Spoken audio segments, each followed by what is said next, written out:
PhD scholar and you have your research proposal submission lined up next week? Are you worried about how you're going to write a research proposal so that it gets approved by your guide? If yes, then don't worry, you are absolutely at the right place, because in this video, I'm going to guide you in a step-by-step manner on how to write a research proposal. Now, if you are not a PhD student and you ended up landing on this video, you must be wondering, what is this PhD research proposal, or what do you even mean by coursework? If you have these questions in mind, then let me explain it to you right away. Once you enroll yourself in a PhD program, the guide as well as the university where you're doing your PhD, they would ask you to go through a coursework period which is somewhere around 9 to 12 months long. In this coursework period, they are going to tell you how to do PhD. They are going to give you a lot of knowledge about different areas of research and how you need to write a PhD thesis and what all things you should keep in mind while you're doing a PhD. So it's basically a kind of learning workshop that you need to attend for a period of 9 months before you submit your PhD research proposal. The next question in your mind, what is a PhD research proposal?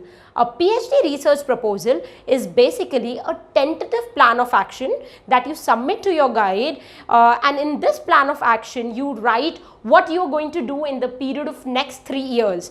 If the guide approves it, only then you can further do your PhD. If not, then you have to revise and rewrite the PhD research proposal unless and until it is not appropriate and according to the norms of university.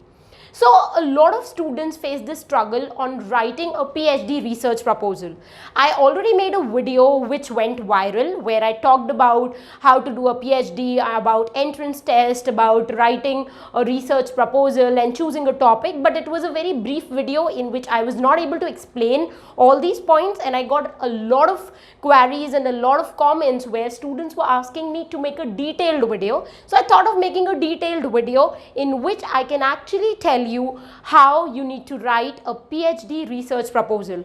I've already made a video on how to choose a PhD topic, so if you have not watched that video, then it's time to do that, because unless and until you've not finalized a topic, you can never write a PhD research plan or a PhD research proposal. So once you have chosen your topic, get back to this video so that you can understand how to draft a 10 to 15 page long PhD research proposal and how to write it in such a manner that nobody can reject it.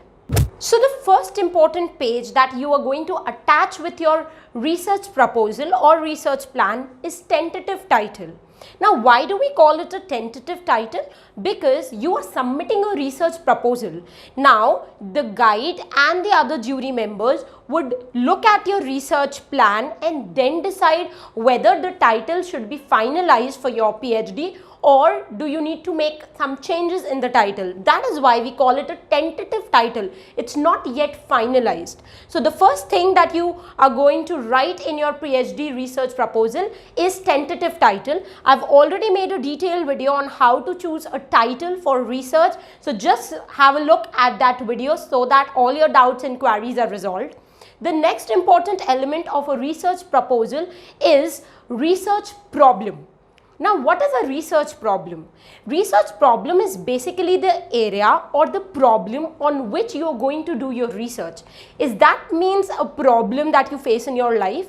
No, that's not a research problem.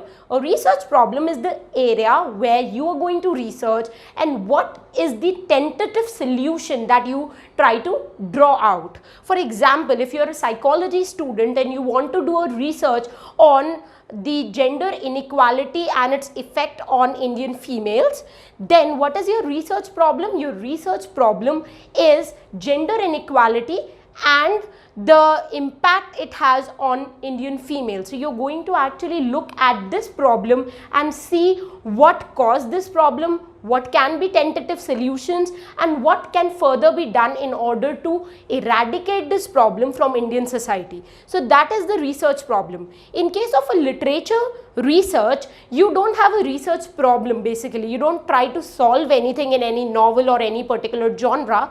What you do in a research problem area is you write the area where you would be researching. For example, I love mythology, so if I do a research on any particular myth of Mahabharata, my research problem would be evaluating and analyzing the myths of Mahabharata in contemporary scenario.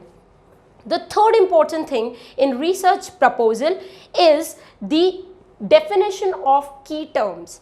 In your research, throughout your research, you're going to use a lot of terms again and again. Now it is important for you to define what you exactly meant by the term. If I'm doing a research on some feminist study or a feminist work, I would first be defining what is feminism, what I meant by patriarchy. If I'm doing a research on mythology, I would define what do I mean by myth, what do I mean by mythology, what is oral tradition. So all the major key terms that I would be using again and again in my research must be defined by me. And then you finally talk about background. So you give a brief overview of background of the area where you would be working. So you would just be talking about the major theories or maybe a background information about the topic that you have taken. If I've taken a topic on Indian myths, I would going to talk about what I meant by myth and how this term myth origined and how it has evolved over a period of time. The next important area that you have to touch in your research proposal is review of literature. What do you mean by review of literature? Review of literature means that you need to go through all the previous researches which has been done in the particular field and find out the research gap. So if you look at different research papers, you will find out that a lot of research has already been done in the topic which you have selected. Then why your research should be new or why your research should be approved? What are you going to do or how are you going to contribute something new in the existing body of knowledge? So when you talk about all the previous researches, you're going to highlight the research gap. Research gap means the unexplored area in the field of study. So if I would like to do a research on Indian mythology, I would look at the research papers done on Devdutt Patnaik, Ashok Banker, Ramesh Tripathi, for that matter Ashwin Sanghi. I would also look at Chitra Banerjee, Namita Gokhale, and I would look at all the different research works that scholars have already done on these writers, and then I would be selecting a particular area which has still been left unexplored. And that is going to be my research topic. So by looking at different journals, articles, research papers, you would be able to find out the topic that has not been explored as of now, and that topic is going to be researched by you. And in this review of literature, you will justify why you have taken this topic. You will justify that, see, all these works has already been done, but the topic that I have chosen for my research, that has not been explored as of yet. There are a lot of websites where you can find the previous research papers. Two of my favorites, one is Shodh Ganga, which is a particular journal associated with India, and the other one is Academia. So you can go there and find out a lot of research papers and then write a review of literature.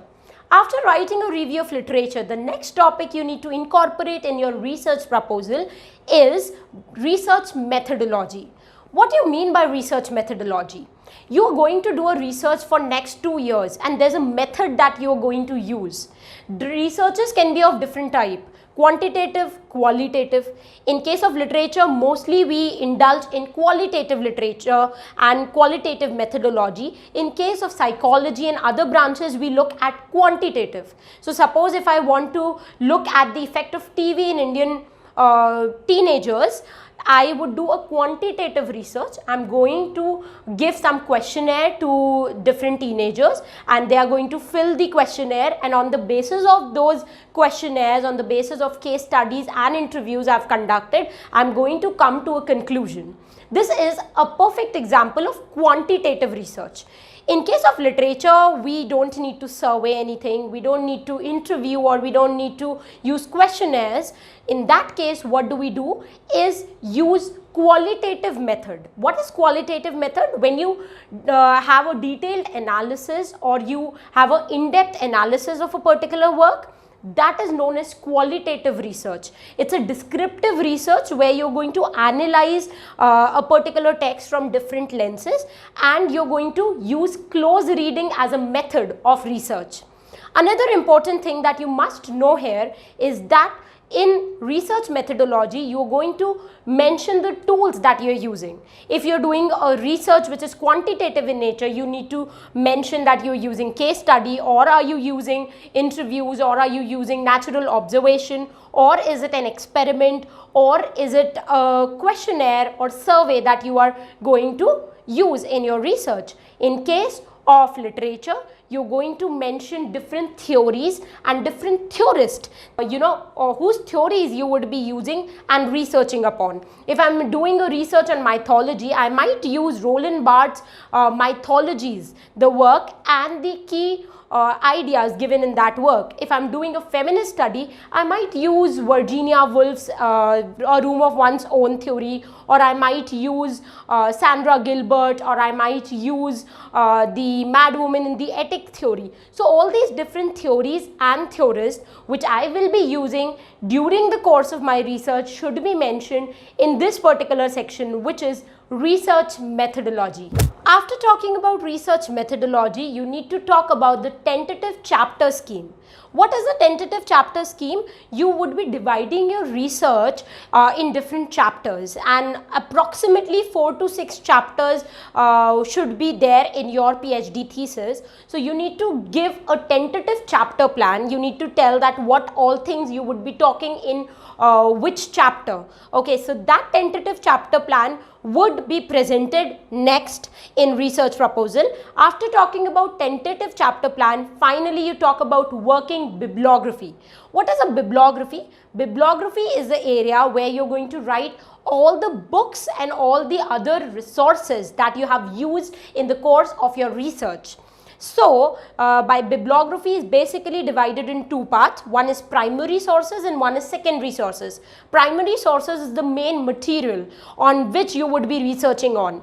In the last video, I gave you an example that if I would like to do a research in the field of psychology, I would take up a topic like Quest of Self-Discovery, a comparative study of female protagonists in the works in the movie Dear Zindagi and Eat, Pray, Love. So what will be the primary sources in this research? The movie Dear Zindagi and the second movie, that is Eat, Pray, Love.